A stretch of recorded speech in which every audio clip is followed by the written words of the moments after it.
Banking, the greatest scam on earth.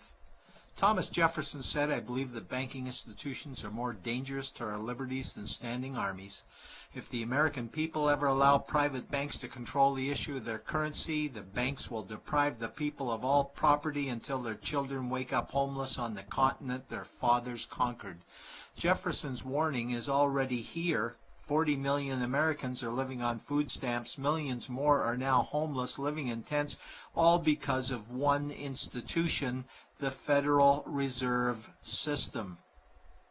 The Federal Reserve is a group of private bankers who have stolen the money creation process from the American people.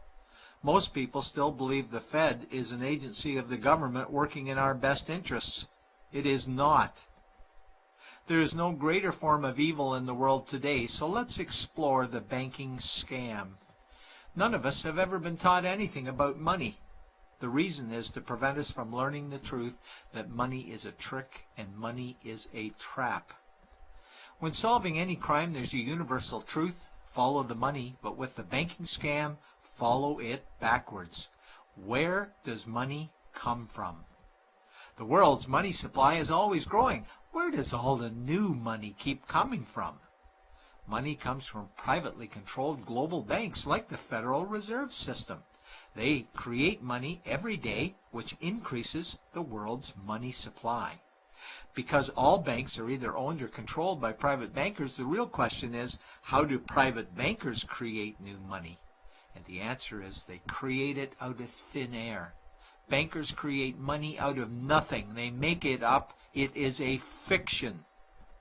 Wow. God-like power to create something of value out of nothing. A stroke of a keyboard and money is created.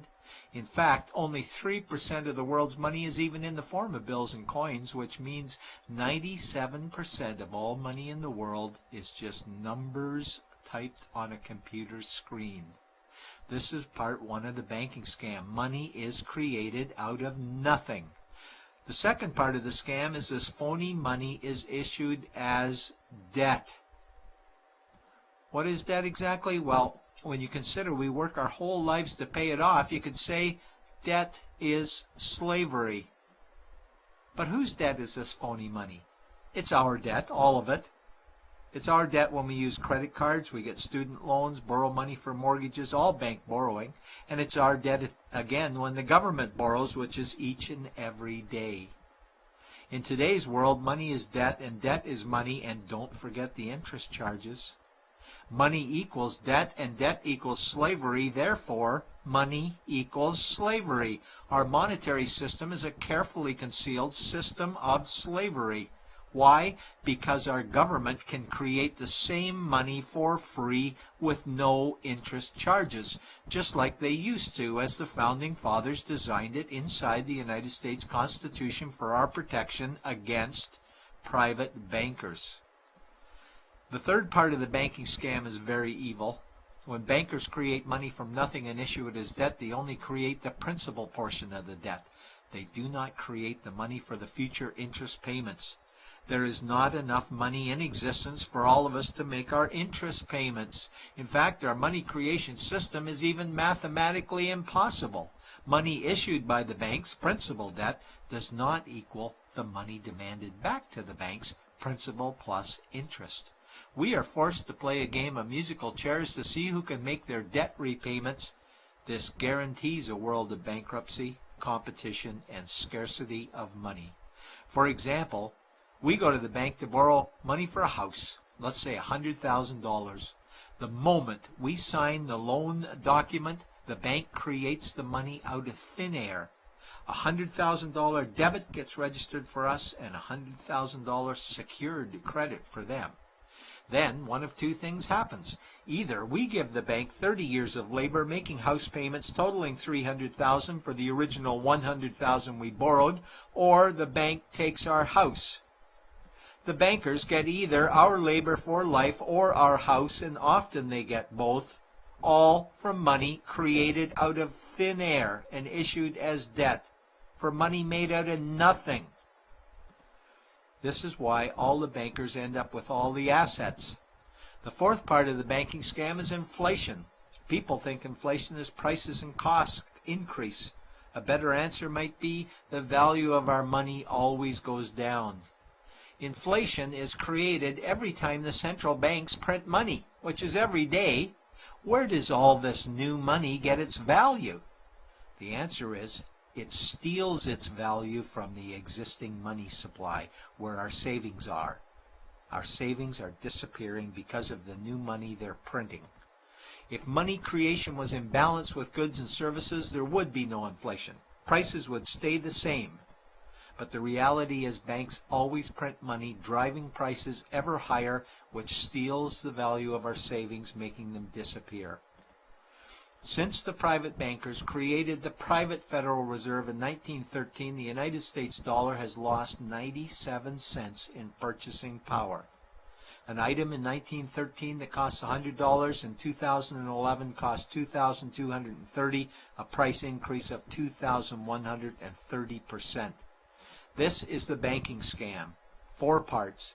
Private bankers create money out of nothing and charge interest on it. There is no money created for the future interest payments, and inflation steals our savings every day. In order for the banking scam to be pulled over our eyes, the bankers need help from the likes of paid-for politicians and appointed civil servants, military-industrial complex, mainstream media, multinational corporations, and the bankers' good buddies. For example, what do our banker-controlled television networks say about criminal bankers? "Oh, bankers are our saviors.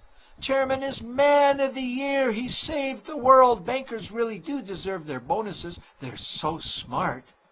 And what do our banker-owned G20 politicians say we need to do? That we must save our banking system, and now we need austerity measures, like increasing existing taxes and bringing in new taxes, cutting our social programs, including education and health care, stealing from our pension plans while increasing the retirement age, keeping us working for more years at lower wages while placing our children and grandchildren in debt and servitude for their future lives.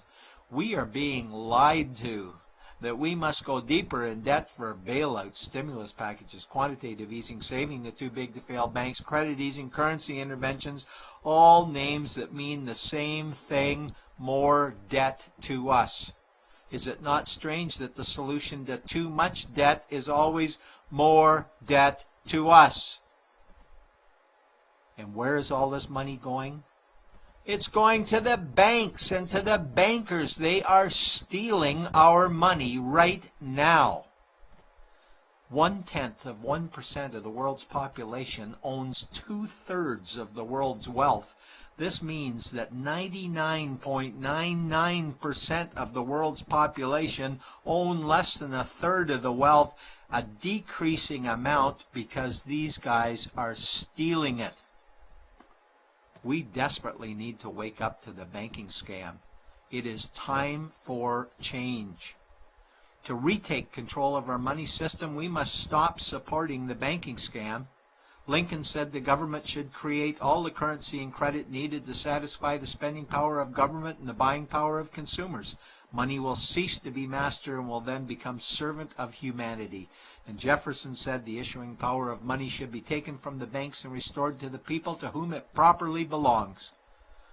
It's a pyramid scheme. And we, the people, are the bottom layers of the banking pyramid. Without our support, the banking scam collapses. We have to do it ourselves. Wake up, get active, wake others. Remove our money from the bank. Buy gold and silver coins. Get out of debt. Rip up your credit cards. These actions will bring down the banking scam. Only vote for politicians who support debt-free money, or run for office yourself, and turn off mainstream media to search for the truth while you still can, and support every effort to end the Federal Reserve System and all the privately owned central banks. Let's bring these criminals to justice to get our money and our countries back before it's too late.